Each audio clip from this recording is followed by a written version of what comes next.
This is one of those courtroom moments where silence speaks volumes. A 15-year-old defendant, Derek Rosa, stands accused of the unthinkable, killing his own mother. But today, he's about to change his plea. Let's unpack what that really means. We are now commencing the state of Florida versus Derek Rosa. Originally, we had set it today for a status conference, but I am informed that Mr. Rosa wishes to change his plea. That's correct, Your Honor. Okay. Do you want to have a plea waiver form? We have, Your Honor. The state has reviewed it. May I approach? If you would.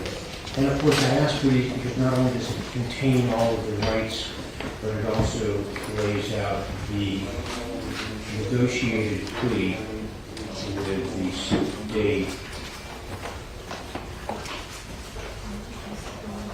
All right, any reason why I can't go forward with this time? No, Judge. The state's ready. I'm going to ask you that, Derek Rosa, please raise your right hand, and the clerk will administer the oath. Do you solemnly swear or affirm to tell the truth, the whole truth, and nothing but the truth? Yes. Okay, you can put your hand down. State if I miss anything in the colloquy, please let me know, or in this sentence. When the judge says, change your plea, he's referring to Derek switching from not guilty to guilty. This is a pivotal shift.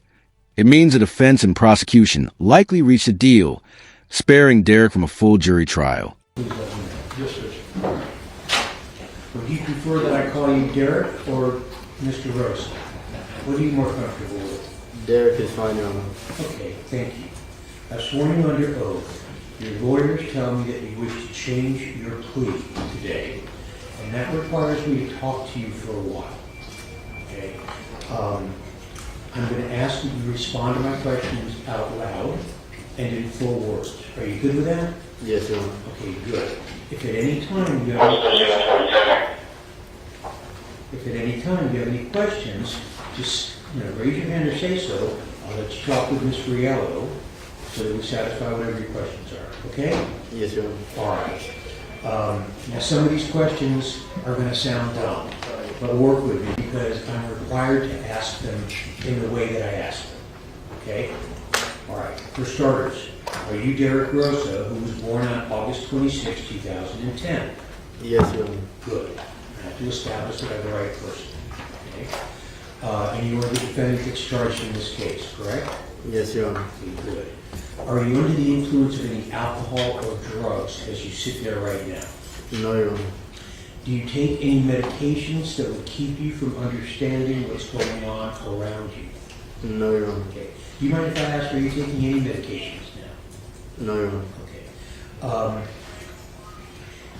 I know that you're 15 years old. Yes, I Your know Honor. that you were in the 8th grade when you first came into the jail, but you've been getting classes with 90-day teachers since you've been with us, correct? Yes, Your Honor. Okay, good. Because I need to inquire as to whether you feel comfortable reading and writing the English language. Do you? Yes, Your Honor. Good. And I ask that because I've got this acknowledgement and waiver of rights form that I have right here. And it looks like it's got your signature on it. Did you sign this? Yes, Your Honor. And normally when I see a document that's signed by somebody, it means to me that you've read it, that you understand it, and what you didn't understand you would have asked your lawyer about. Is that correct? Yes, Your Honor. Okay, good. It also means I'm not going to read the whole thing out loud. Because as you'll learn in life, you sign it, you own it. Okay? But this is an acknowledgement and waiver of rights form. It talks about the rights that you give up when you enter a plea of guilty, like you're doing right now. Notice that first-degree murder, but they're reducing it to second degree. That's a major change. First degree implies premeditation, a planned act. Second degree means intent without premeditation. This shift could be the difference between life in prison and the possibility of eventual freedom. But I'm going to go over some of them with you. We'll get to that in a minute. Have you had enough time to talk with your lawyers about what we're doing here today and about your case? Yes, Your Honor. Have they answered all of your questions? Yes, Your Honor. Are you happy with the work that's been done for you by your lawyers in this case? I'm very happy. Good. Yes, they've done a lot. They've done a lot of work, a lot of hard work for you. Now, you were indicted by a grand jury for first-degree murder. The state and your lawyers have worked out an arrangement where your plea here today would be to the charge of second-degree murder. And they have proposed that they're going to ask me, if you plead guilty to that charge, to sentence you to 25 years in the Florida State Prison with all credit for time served. That would be followed by 20 years of probation. Now, this form says 20 years reporting. Is it going to be 10 and 10? Yes, Judge, it's going to be 10 years reporting probation, followed by 10 years administrative probation. I'll explain that now. Yes, it'd be 20 years of probation, but the first 10 years will be where you report to a probation officer once a month. And a special condition on that is when you get out of jail, you'll report to court. The probation officer will put it on in court, and the judge will appoint a doctor or two to do a complete psychological examination and recommend any treatment. If the treatment is for residential, it'll be limited to 6 months. Okay? Because we're not going to put you in some other place. This is called the plea colloquy, basically a legal checklist. The judge is making sure Derek fully understands that by pleading guilty, he gives up his right to a trial, a jury, and even the right to appeal. What do you think? Should a 15-year-old really be allowed to make a life-altering decision like this? To be incarcerated.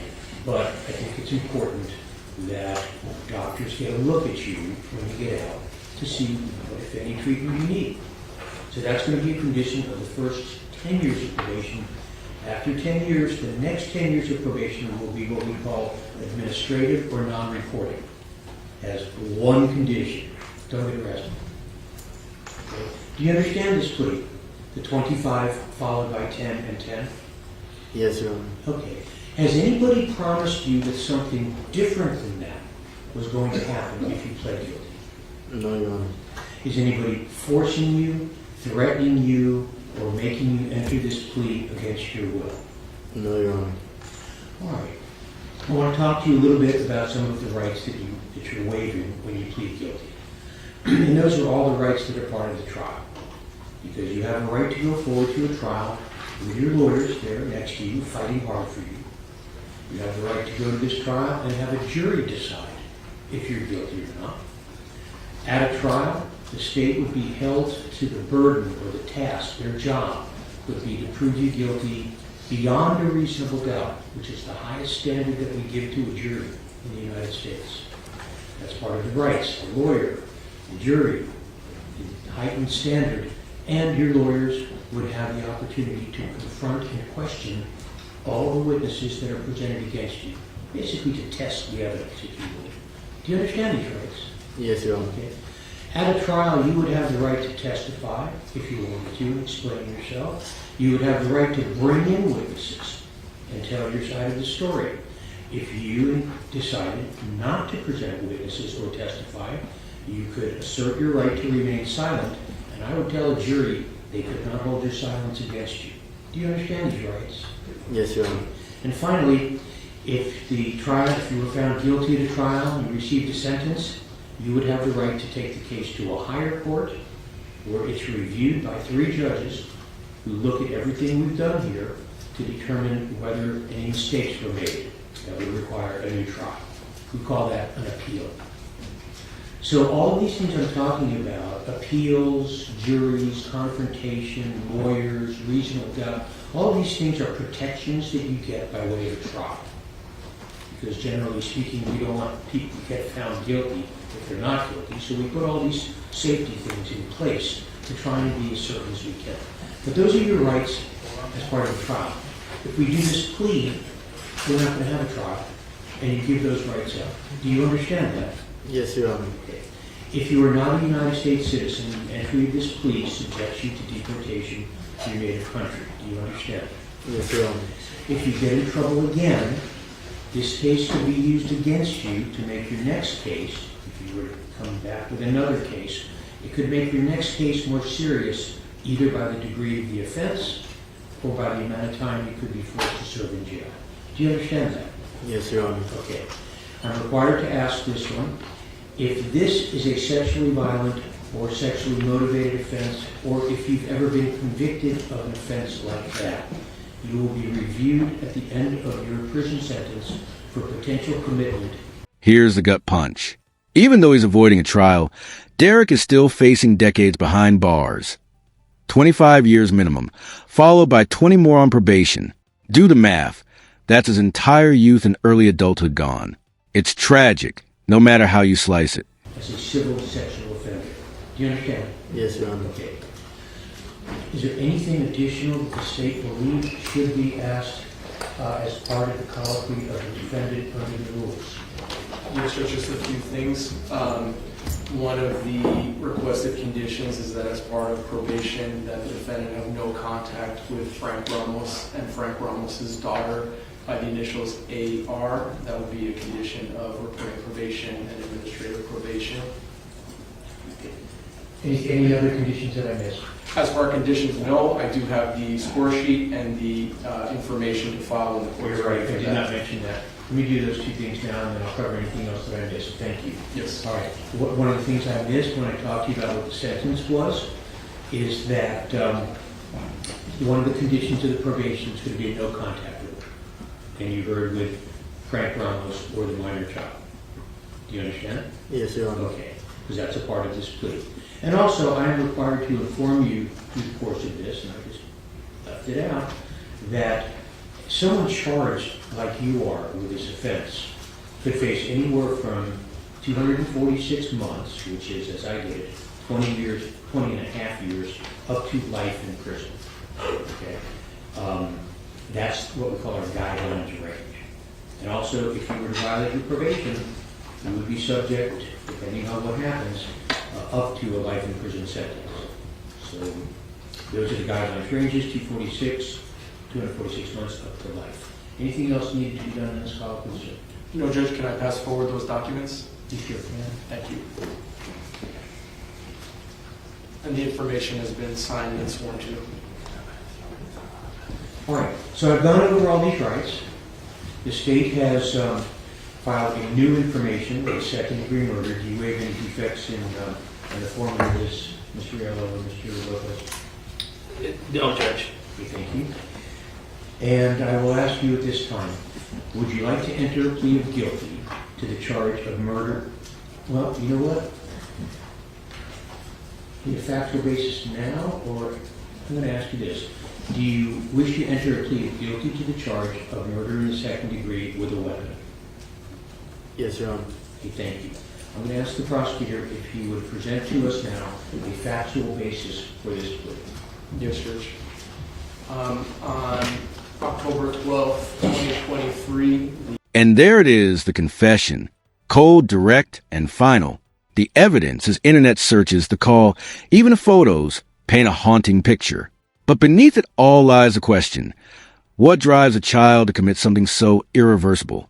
Was it rage, trauma, or something darker?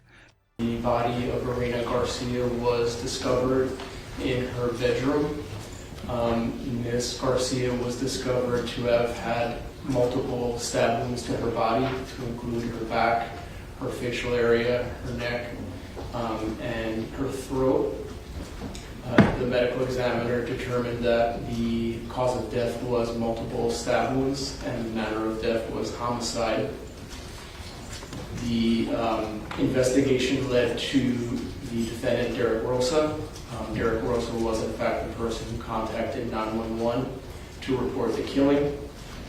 The investigator spoke to Derek Rosa, the defendant, after reading his Miranda rights, and there the defendant did explain what occurred, and he did admit to stabbing and killing his mother on that evening. There is some additional corroborating evidence of what occurred, including evidence that was discovered in his cell phone.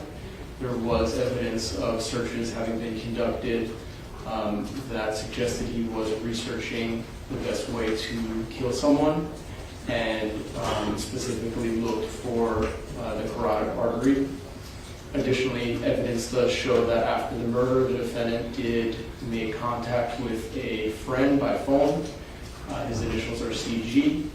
He admitted to CG that he had killed his mother, and he had also sent photos of the body to his mother.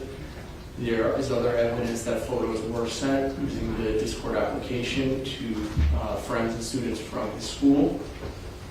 The knife was processed for DNA, and the knife handle, a YSDR profile was developed.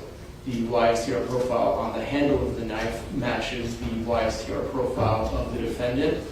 There was no other male profile on the handle of the knife, only that of the defendant. So that would be some of the evidence that the state would submit to a jury should we proceed to trial.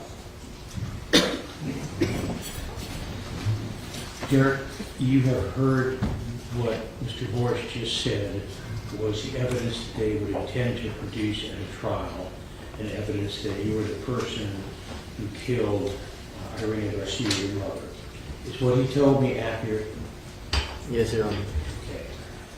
All right, that's what I need to know from you. I want to make sure that you have a proper factual basis and that you're really guilty in this case.